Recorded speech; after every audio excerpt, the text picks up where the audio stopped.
El presidente norteamericano George Bush visitó hoy las instalaciones del Pentágono, destruidas parcialmente por la acción terrorista. Visiblemente abrumado por el nivel de destrucción que sufrió el Pentágono, el presidente norteamericano George W. Bush visitó el lugar tras el violento atentado sufrido. Ante las ruinas de una de las salas del gigantesco edificio, sede del Departamento de Defensa, con escombros y zonas calcinadas, Bush habló brevemente para agradecer la labor de los equipos de rescate, que aún mantienen las esperanzas de recuperar los cuerpos de las víctimas. Bush fue recibido por militares y civiles, quienes colocaron una bandera norteamericana en las afueras de la destruida sede. Es la primera vez que el presidente estadounidense abandona la Casa Blanca tras los sendos atentados que acabaron, además, con las emblemáticas Torres Gemelas del World Trade Center de Nueva York. Mientras tanto, en Israel se inició una jornada de duelo en solidaridad con las víctimas de los atentados ocurridos en los Estados Unidos. Las banderas ondean a media asta en señal de duelo y se han reforzado las medidas de seguridad del temor de posibles acciones similares en la región. Por su parte, miles de personas se manifestaron por las calles de las principales ciudades italianas para condenar el terrorismo y mostrarse en favor de la paz mundial. Y las torres gemelas del World Trade Center no soportaron el impacto y la posterior explosión de las aeronaves que se estrellaron contra su inmensa estructura. Expertos entrevistados por 90 segundos explican el porqué del colapso de estas edificaciones. Uno de los aviones secuestrados partió de Boston y el otro de Washington. Ambos debían llegar a Los Ángeles, pero los secuestradores los desviaron sorpresivamente a New York, donde protagonizaron el más sangriento atentado que haya sufrido los Estados Unidos, el de las Torres Gemelas. La pesadilla no había terminado. Un tercer avión que despegó del aeropuerto de Washington impactó contra el edificio estatal más extenso del mundo, el Pentágono. Minutos después, una cuarta nave secuestrada que salió del terminal aéreo de Newark, New Jersey, se estrelló en Pittsburgh, Pensilvania. El mundo observó impávido cómo colosales edificaciones que parecían invencibles se desplomaron como castillos de naipes. Los expertos explicaron que las estructuras debilitadas por el impacto se dieron por acción de las altas temperaturas. Ha habido toda una serie de factores que podemos mencionar que han predispuesto ya que la edificación haya empezado a ser sometida a daños estructurales, ¿sí? Veamos, por ejemplo, el hecho del consumo del combustible del avión. Adicionalmente a ello, podemos mencionar que en Estados Unidos se utiliza la red interna por tuberías de gas. Entonces, nosotros podemos empezar a asociar varios factores fuera del que le he mencionado del calentamiento del concreto, ¿no? El acero estructural del cual estaba hecho este edificio en general, todo el acero estructural, pierde capacidad de carga cuando llega a los 320 grados centígrados. Y ya no tiene capacidad de carga a los 600. Y aquí se han generado temperaturas que superan esos rangos. Si el impacto no hubiera producido fuego, probablemente esos edificios no caían. ¿Cómo pudieron los terroristas burlar el resguardo de los aeropuertos norteamericanos? Se han construido armas de plástico, se iban por partes, ¿no? Prácticamente las armas no ingresan con la figura de armas a través de los rayos X, entonces esto es lo que permite que se pueda disimular un arma si es que las partes son llevadas por 2 o 3 o 4 personas o partes en maletines de mano. Un ejemplo de estas armas sofisticadas es el celular pistola, que aparenta ser un inofensivo teléfono móvil, pero que puede disparar hasta 4 balas de calibre 22, lo suficiente para herir o asesinar a un piloto. Sin embargo, solo las exhaustivas investigaciones que han iniciado las autoridades estadounidenses podrán aclarar las dudas sobre el macabro plan que acabó con la vida de más de 2.000 personas. Momento de una pausa, amigos. Por las dolorosas e injustificables pérdidas de vidas humanas. Los líderes del mundo anunciaron una guerra contra el terrorismo para que los ataques a Estados Unidos no queden impunes. El primer ministro británico Tony Blair convocó de urgencia al Parlamento para analizar la situación y calificó los hechos como un atentado a la democracia mundial. En Londres rige el estado de emergencia. La seguridad de los principales edificios fue reforzada, mientras que el espacio aéreo sobre la capital británica permanece restringido. La alarma se extendió a los demás países europeos. Los gobiernos de Francia, España, Alemania, Italia y los demás países miembros de la Unión convocaron reuniones de urgencia para coordinar acciones ante cualquier posible atentado terrorista. En el Vaticano, el Papa habló también del día más negro de la humanidad e hizo un llamado para que se detenga la espiral de odio y violencia. En Rusia, reaccionaron con estupor ante el atentado.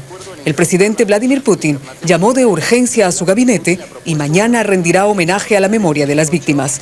Los rusos se unieron a su líder y espontáneamente colocan ramos de flores ante la embajada norteamericana. Desde el mundo islámico se alzaron también voces de condena. El primer ministro turco repudió la masacre, pero advirtió el peligro de relacionar los ataques a los musulmanes. Tan solo Saddam Hussein dijo que los Estados Unidos han recogido las tempestades de su política. Pakistán ha rechazado los hechos, pero se negó a comentar su relación con el principal sospechoso, Osama Bin Laden. Este expresó en un periódico pakistaní su apoyo a quien ha cometido los atentados, si bien negaba cualquier relación con ellos. Es increíble cómo puede haber alguien que pueda prestar apoyo a quienes cometieron semejante barbarie.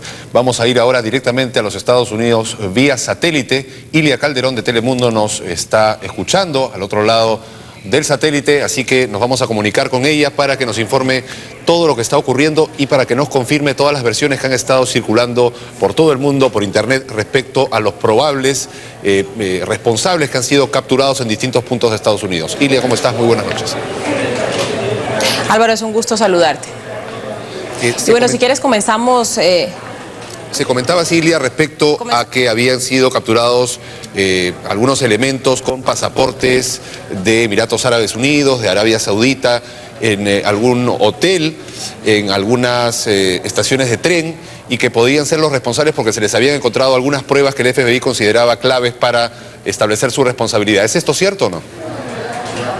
Así es, estamos hablando de que la investigación se ha dirigido a 3 puntos concretamente. El primero fue un allanamiento que hicieron a un hotel en la ciudad de Boston, en el estado de Massachusetts, en las primeras horas de la tarde, porque la policía tenía pistas de que 2 hombres, de los que acaban de publicar las fotos, serían 2 de los terroristas que secuestraron uno de los aviones. Estos hombres también habrían dejado un carro abandonado en el aeropuerto de Boston y en ese carro se habría encontrado un manual sobre cómo pilotear un avión. Ilia, ¿se sabe cuál es la situación? Disculpa que te interrumpa. ¿Se sabe cuál es la situación de los detenidos? Sabemos que también en Massachusetts y en la Florida ha habido gente que ha sido retirada de los hoteles en donde se encontraba. Estamos hablando de una sola persona detenida que fue detenida en Rhode Island también esta misma tarde, pero las autoridades no han confirmado que esta persona tenga relación directa con los atentados. Estas 2 fotos que publicaron serían de los terroristas que, por supuesto, habrían perecido pues también en los atentados.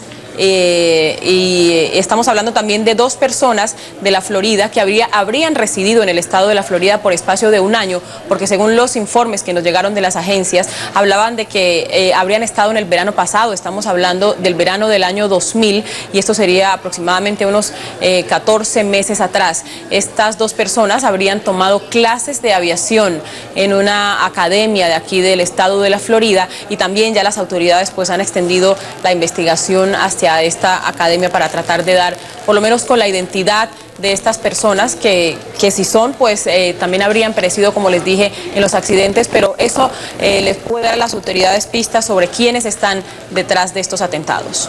Ilia, sabemos que por segundo día consecutivo no funciona Wall Street, la bolsa de valores, no solamente en Nueva York, sino las principales del mundo, siguen con el caos y el pánico financiero. ¿Qué es lo que va a pasar? ¿Qué es lo que se ha previsto con las actividades bursátiles en Nueva York, que son las que rigen fundamentalmente las de todo el mundo?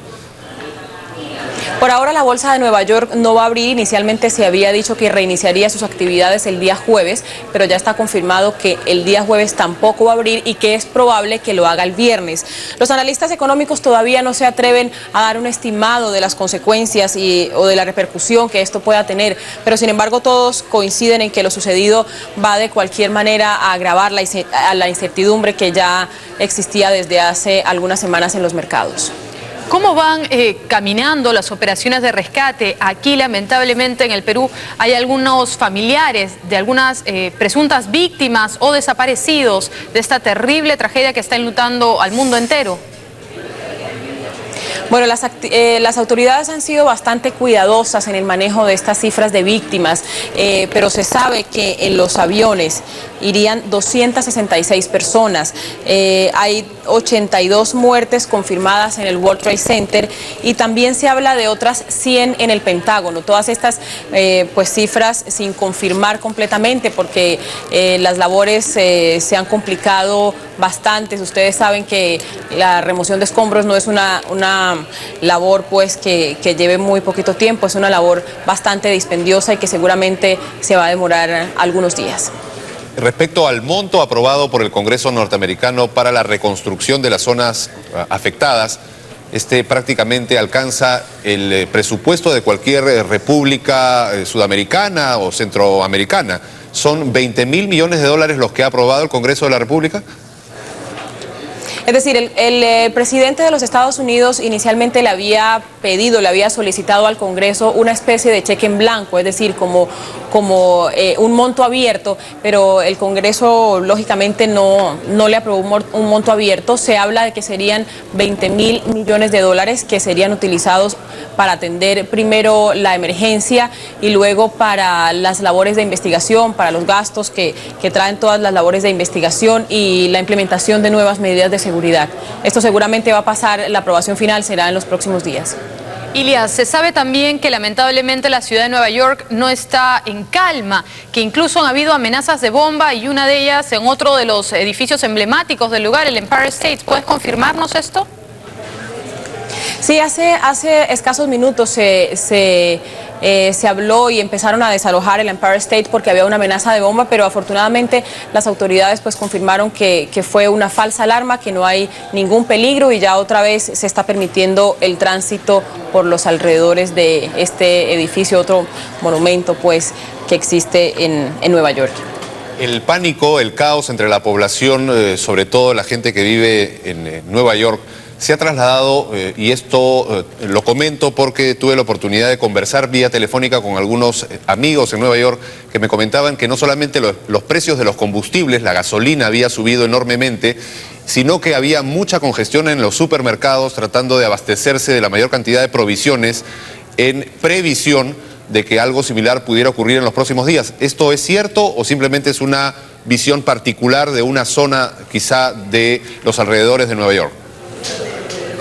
Puede ser que la gente se llene un poco de pánico y empiecen a temer cuando ven esa actitud en los dirigentes de los Estados Unidos, cuando dicen que ellos van a responder obviamente a estos ataques. La gente puede temer que se vengan tiempos peores y están tratando pues de tomar medidas y de prevenir cualquier cosa que pueda pasar. También les cuento que ayer la Reserva Federal de los Estados Unidos empezó a enviar a enviar dinero a los bancos también. Esto es algo que había ocurrido solamente en 1941 cuando la bolsa cayó en una sola jornada 500 puntos. Esto lo hacen porque la gente seguramente se va a desesperar y va a empezar a requerir plata de los bancos, entonces ya la Reserva pudo proveer a los bancos de dinero para que la gente pueda estar un poquito más tranquila y obviamente la economía no vaya a colapsar.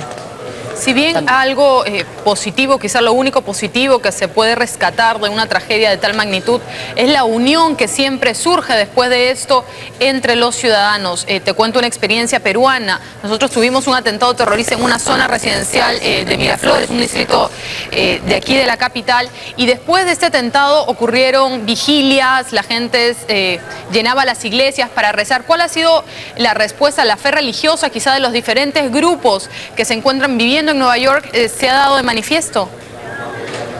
Claro que sí. Si bien la primera reacción del presidente de los Estados Unidos, George W. Bush, fue hacer frente también a ese enemigo que todavía es desconocido, también le dio la cara a los ciudadanos, les mostró su apoyo. Hoy precisamente llegó hasta el Pentágono y estuvo ahí como el comandante de un barco poniendo la cara y al pie del cañón. Los congresistas que en el día de ayer se reunieron sin distingos de quién es demócrata, quién es republicano, y juntos en las escalinatas de del Capitolio cantaron una canción que es como el segundo himno de los Estados Unidos, una canción muy conocida que es Dios salve América, Dios bendiga América. Entonces todas estas muestras hacen que la gente también, que los ciudadanos del común se sientan un poquito más comprometidos. La gente se ha estado movilizando de una manera impresionante, haciendo largas filas para donar sangre, que es otra de las primeras necesidades cuando ocurre una de estas tragedias. También algunas encuestas empiezan a hablar de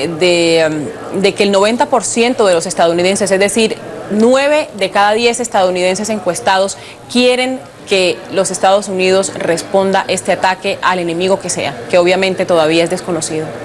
Sin embargo, Ilia, algunas versiones comentaban también que había muestras de rechazo a grupos de árabes o de inmigrantes islámicos radicados en Nueva York, que fundamentalmente esto se veía con los conductores de taxi, que en muchos de estos casos son de esta procedencia.